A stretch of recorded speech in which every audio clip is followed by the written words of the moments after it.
All right, guys, I'm going to do another little fabrication thing that it actually helps keep you from chipping the paint on your trunk lid edges here. Back in the 90s when I started messing with 55s quite a bit, uh, it seemed like every time I painted one and I put new rubber bumpers in and a new trunk seal here, that rubber, you know, the stuff has to take a seat uh, to get, you know, over time to get it to fit to the body. So while it's brand new and you go to close your trunk lid, it doesn't want to shut. You really got to put some oomph behind it, you know what I mean? And usually when you get really firm with one of these trunk lids and really slam it, it'll end up chipping the paint back here. So this is something, I did it to, I believe a 56 four-door I had, and then I know I done it to the hardtop here. So I'm going to go ahead and do it again to this car, and I'll show you what I'm going to do. If you're in metalwork stage on your Tri-5 Chevy, this would work real good. Now they changed, I'm not 100% expert on this.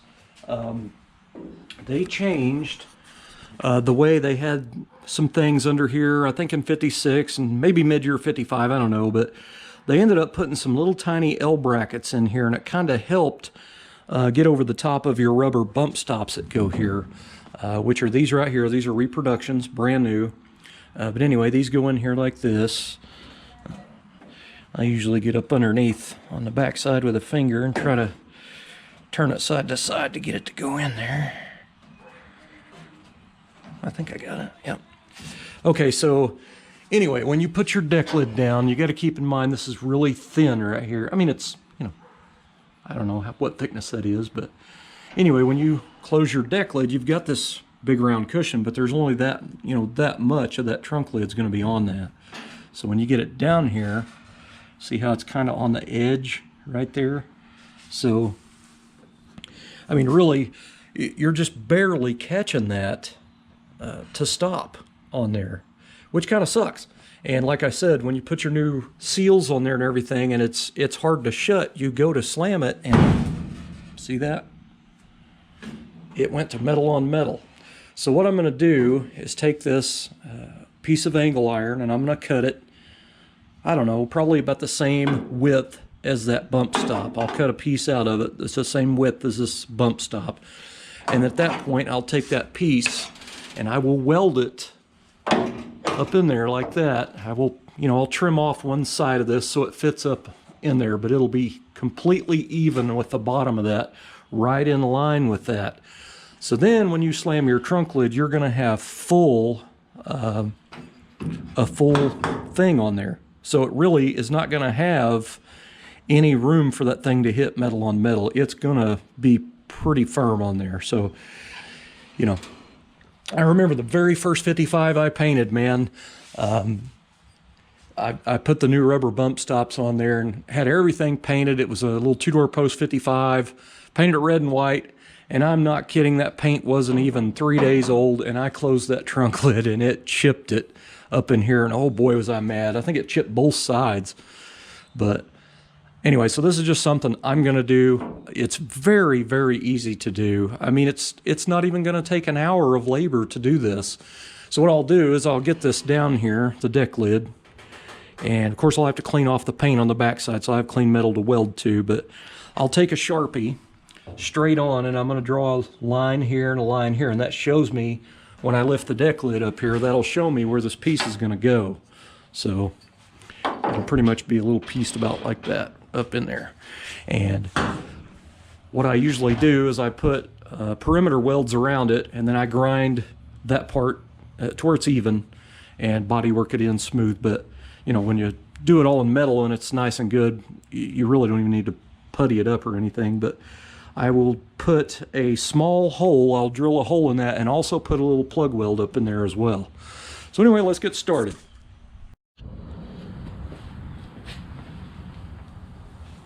Alright, so what I've done so far is I've actually took a cut-off wheel on the grinder, and I've figured out the thickness of the deck lid flange there to be sure and get this directly even with the bottom of the trunk lid, so it's all smooth across there.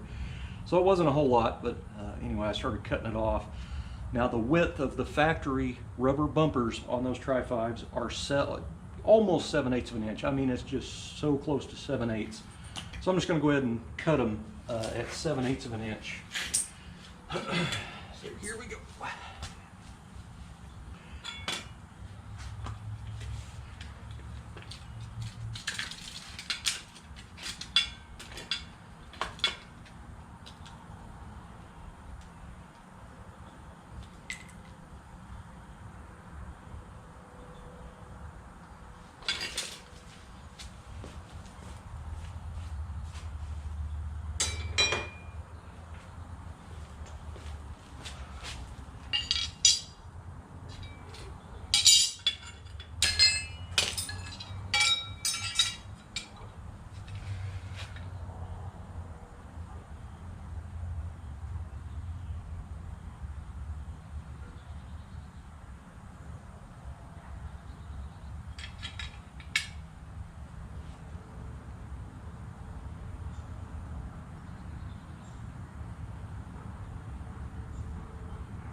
And you know that's going to be hot.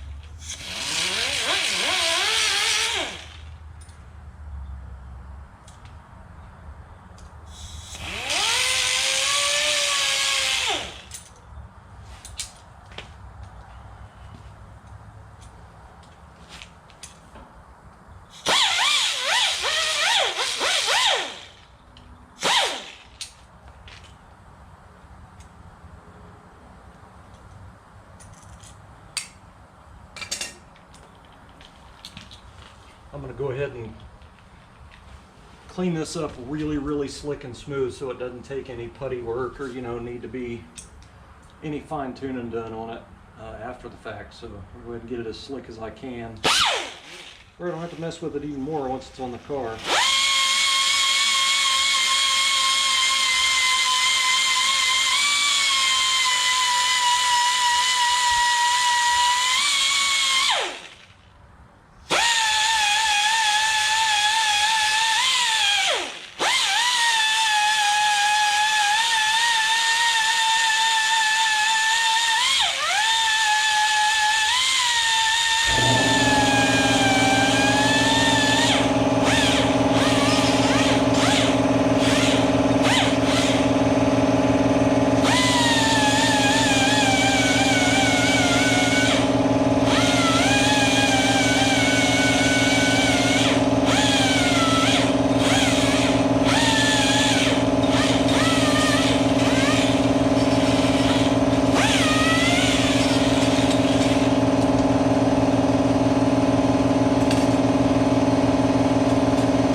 two marks here, about the same width as that. And then I sliced off one side just a little bit.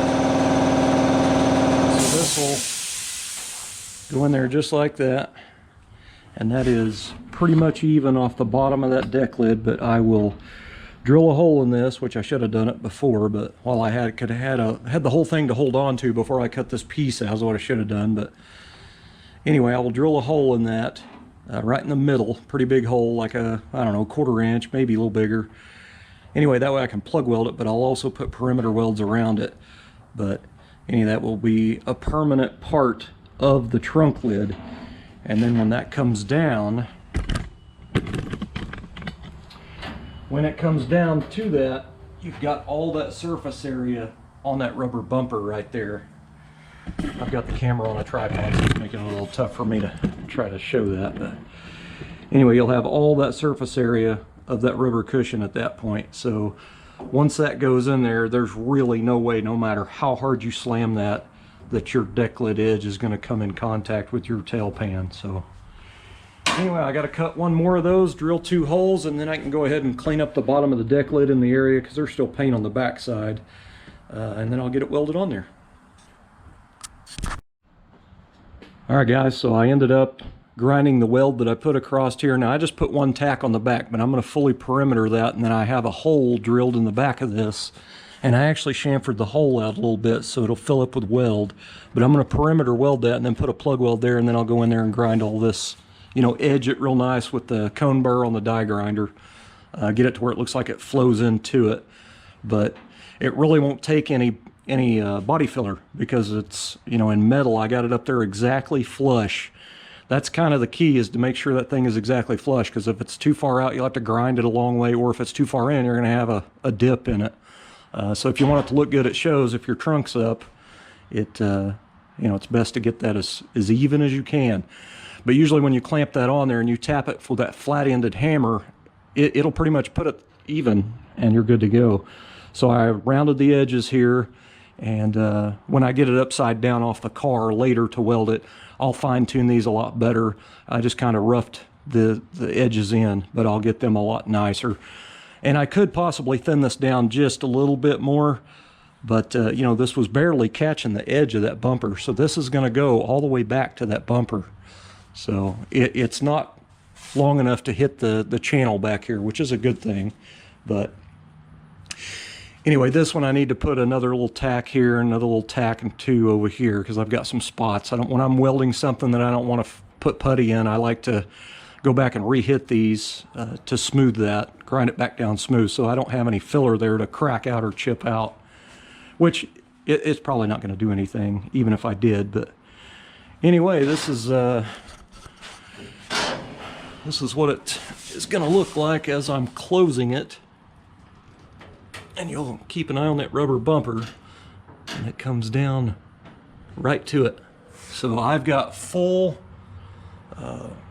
a full-size pad now on that rubber bump stop. So even if that brand new weather stripping doesn't want to close,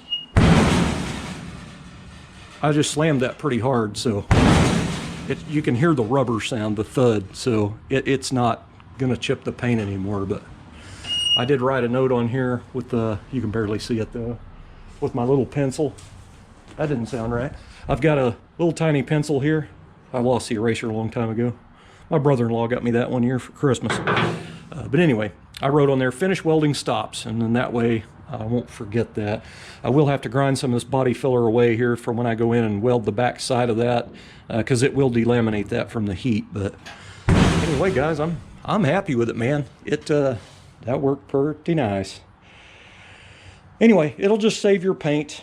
I'm just kind of playing off what original was, but early 55s, they didn't have anything. And I want to say, I had asked about that on try5.com long time ago, probably 10 years ago, 8 years ago, I don't know, something like that. But anyway, somebody had replied, and I can't remember if it was mid-year 55 or into 56 when they started doing that. But like 56 and 7 has these little L brackets, and they screw on with a little Phillips screw. So, and they're little small dainty little things. So it's something that nobody's going to know. It's part of the deck lid. It is going to make it a little difficult to paint, you know, a little swipe up underneath when I've got the deck lid upside down spraying the paint on it, but I don't really mind because it'll keep me from chipping paint. So I think that's pretty awesome. I can slam the crap out of that and it doesn't do anything. But it's even across the top, so it's pretty much good to go. A little bit more welding and finishing out with a cone burr under there to radius it, and that thing is awesome. Anyway, thanks for watching, guys.